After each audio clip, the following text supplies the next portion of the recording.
All right, so let's start off with New Mexico, looking at some of the Indian raids that caused a lot of issues there in New Mexico. First of all, who's doing the raiding and why are they raiding?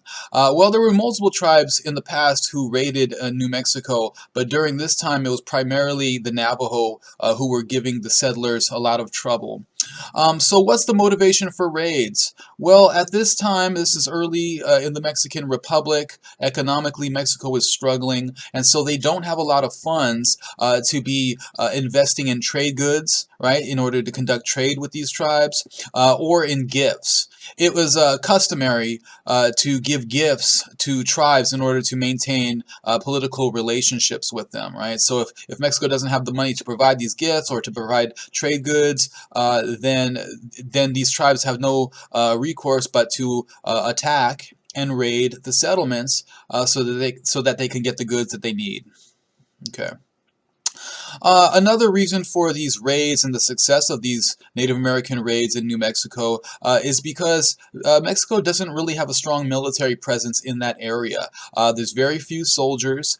For the soldiers that are there, they aren't the best trained and they don't have the most discipline, and they lack the equipment needed, guns, ammunition, in order to protect the settlements. All right, so you're going to see a number of raids taking place in New Mexico. Other Indian tribes who used to raid New Mexico start to slow down during this time period, primarily because they're raiding Texas instead, another Mexican colony. You have powerful tribes like the Comanche who are conducting raids in Texas, and then they're using the goods that they get in those raids to trade in New Mexico. New Mexico had a number of annual trade fairs that went on, and the Comanches definitely wanted to participate in those, and so they would use the goods that they got from raiding to trade at those trade fairs, right? As well as other goods that they got from trading with other groups. And so the Comanches weren't really raiding New Mexico at this time, but they were raiding Texas because they needed New Mexico as a place where they could trade and get other goods. All right. A little bit more about this conflict between Native Americans and Mexicans in New Mexico, as well as the Pueblo people. There was a lot of slavery going on, and it was happening on both sides.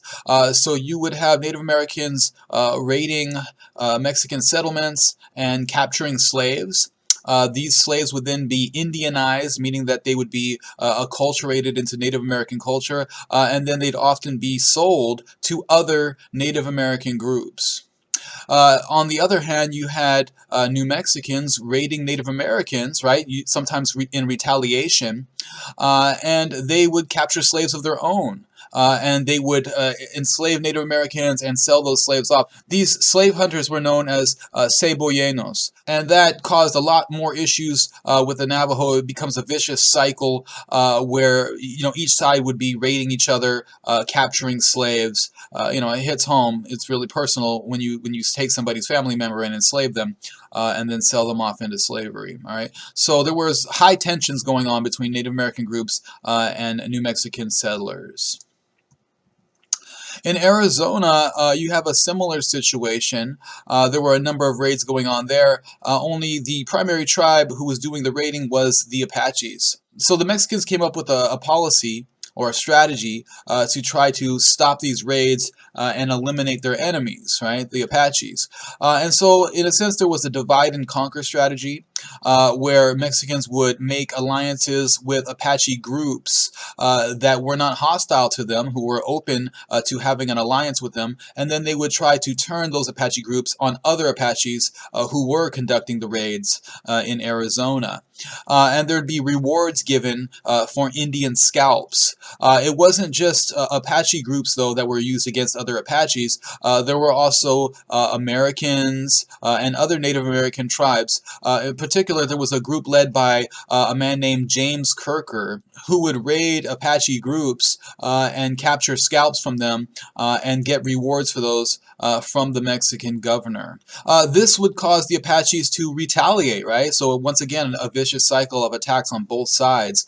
And so the Apaches would step up their raids in the northern Mexico states. It wasn't just in Arizona that the Apaches were operating. They were also raiding in the northern Mexican states like Chihuahua, as well as in the western part of Texas. And they would also be capturing slaves there too. They would be raiding the ranchos, capturing slaves.